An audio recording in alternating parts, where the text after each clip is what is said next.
Very interesting. আসলে আমরা তো নামাজ কালাম পড়ি। তো আমরা আপনারা হয়তো শুনে এই জাহাজ কিন্তু ১৬ই জানুয়ারি চট্টগ্রাম থেকে আমি নিজে ৪-৫টা পাঞ্জাবি আমার নিজে ছিল এবং আমার মোবাইল আমার হাত গড়ে ৩টা। আমি অলওয়েজ এটা আমার ব্যাপারে। আমার ৩টা মোবাইল, হ্যাঁ, পার্সোনালি ৫টা পাঞ্জাবি এবং ঈদ হবে। তো দে আর অল আর প্রিপেয়ার এবং সবাই মুসলিম। সবার কাছে পাঞ্জাবি ২টা থাকবেই। এটা কমন। যে পাঞ্জাবি কোত্থেকে পাইছি, it's funny things. We are all Muslim and আমাদের একটা ইয়ে আছে, রমজান মাস আছে, সুতরাং আমাদের তো পাঞ্জাবি একটা হলে থাকবে একজনের। এটা একটা ফানি, এটা একটা ফানি বিষয়, পাঞ্জাবি কোত্থেকে পাইলো, ঠিক আছে। তো সবাই পাঞ্জাবি ঈদের জন্য কালেকশন করে ফ্যামিলি দিয়েছিল। আমার ওয়াইফ আমার জন্য কিনে ওই যে চট্টগ্রাম গিয়েছিল ওই সময়, আমি যে ১৬ই জানুয়ারি আমার ওয়াইফ গেছিলো, আমার মেয়ে গেছিলো, তখন ওরা পাঞ্জাবি আমাকে গিফট করে নিয়ে গেছে। যেহেতু আমি রোজার সময় ঈদের সময় ওদের সাথে থাকবো না, সেম কেস সবার ক্ষেত্রে হয়েছে, বুঝছেন। এক একজনে ৩-৪টা পাঞ্জাবি থাকে।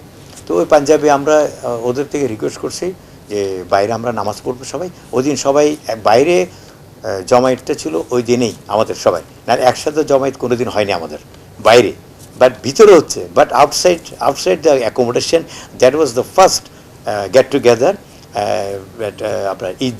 ওকে, দেন পাঞ্জাবের বিষয়টা ক্লিয়ার, সবার কাছে ৩-৪টা পাঞ্জাবি ছিলই, পাঞ্জাবি, ল্যাপটপ, তারপরে মোবাইল, এটা কোনো ইস্যু না। তো আমরা নামাজ পড়ার জন্য পারমিশন পাওয়ার পর আমরা নামাজ পড়েছি ওখানে সবাই।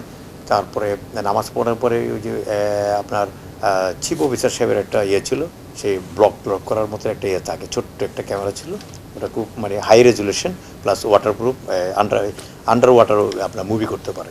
তো ওটা দিয়ে ওই যে ট্রান্সলেটর যে ছিল, যে আমাদের সাথে জলদস্যুদের সাথে কথা বলা একটা মাধ্যম ছিল, দোভাষী, তো ও আমাদের সাথে নামাজ পড়ে, ঈদের নামাজ আদায় করে, ট্রান্সলেটর মিস্টার আহমেদ।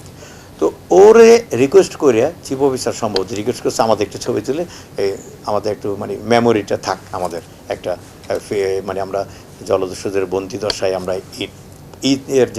ঈদের যে নামাজটা পড়লাম এটার একটা ছবি আমরা স্মৃতি হিসেবে রাখবো।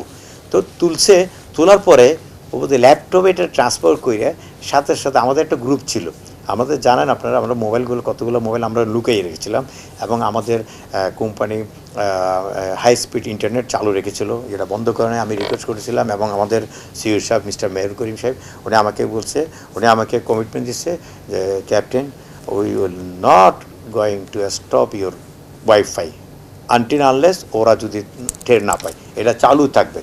যার ফলে আমরা কোম্পানির সাথে প্লাস আপনাদের মিডিয়া ভাইদের সাথে যে আদান প্রদান, যে ছবি অথবা ভয়েস মেসেজ পেয়েছেন, এটা একমাত্র আমাদের কোম্পানি এই সিস্টেমটা চালু রাখাতে, এই আর কি।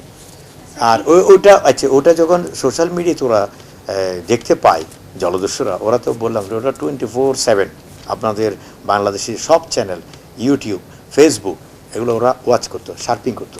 দেন ওখানে ঈদের পরের দিন, মানে আপনাদেরই তখন, আমরা তো আপনাদের আগে করেছি, বুঝছেন। আর ঈদের পরের দিন ওই ছবি দেখার পরে এবার তারা উত্তেজিত, এই ছবি ক্যামেরা ভাইরাল হলো।